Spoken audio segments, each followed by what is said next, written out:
কথা কইলে মেরে ফেলাম। চিনস না তুই আমারে? ভাই ভাই মাফ করে দেন ভাই। হাতে কি তুই দেখতেছস না? ওই বেটা এত জোরে দৌড়ছিস কি? আরেকটু হইলে তো আমি হার্ট অ্যাটাক করতাম। ওই আমি তোর ভালো আছি না খারাপ? ভালো ভালো চান। তাইলে তোমার এই কল্লাটা লইয়া কত বড় ষড়যন্ত্র হইতেছে তুমি জানোই না। আমার শালি বইলা কথা না। ওই আমার শালি আগে না আমি আগে? আপনি আপনি আগে। আমার শ্বশুর আর আমার বউ মিলা আমার শালিদের কত বড় অপারেশনে পাঠাইছে তোর কোনো ধারণাই নাই। আমার শ্বশুর বাড়ির সবাই ওরা তো ডাকাইতের বংশ বেটা, শরমে কাউরে কইটা। কি কোন ভাই? ফাটা বুঝা মানুষ বোঝা যায় না, ওই লাশ চুরি করতো আমার শ্বশুর। তোর মাথায় ম্যাগনেট আছে, এটা আমার বউ টের পাইছে, তার বাপেরে জানাইছে, বাপে মাইয়ারে পাঠাইছে অপারেশন করার লিগা। বুঝছস তুই এখন? ভাইয়া আমার মাথায় তো কোনোদিন ঠাড়া করে নাই, তাহলে ভাবি এটা কেমনে বুঝলো যে আমার মাথায় ম্যাগনেট আছে? তুই আমার বাসায় দাওয়াত খেতে গেছিলি না? হাবিবের পাশে বুঝছিলি না?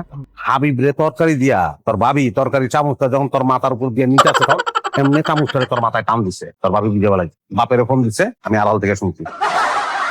তাহলে তো আমার মাথার বিরাট সমস্যা। হ্যাঁ, তো ভাই আপনি আমার চুল টানাটানি করতেছেন কে? আর বেটা চুল জিনিসটাই তো টাননের, চুলিটা এনতে না বেটা, চুলের কারণেই তো মানে ম্যাগনেটে ধরা তো খায়, ওই কারণে চুলের ভিতর দিয়েই তো মাথার ভিতরে যে ম্যাগনেটটা আছে ওইটা টের পাওয়া যায়, চুলের ভিতর দিয়েই ম্যাগনেটটা টান দেয়। বুঝছ না এই বিষয়টা? জান আমি আমার ভুল বুঝতে পারছি, আমার আমার চুল দরকার নাই, চুল রাখতাম না, চুল ফেলাই দিয়াম ভাই, এমনি চুল ফেলাই দিয়াম। সাব্বাস, চুলের থেকে জীবন অনেক বড়, জীবনের মূল্য অনেক বেশি। চল দেখে যা, দোয়া করে দিলাম, যা। শোন তাইলে, ওই কিরে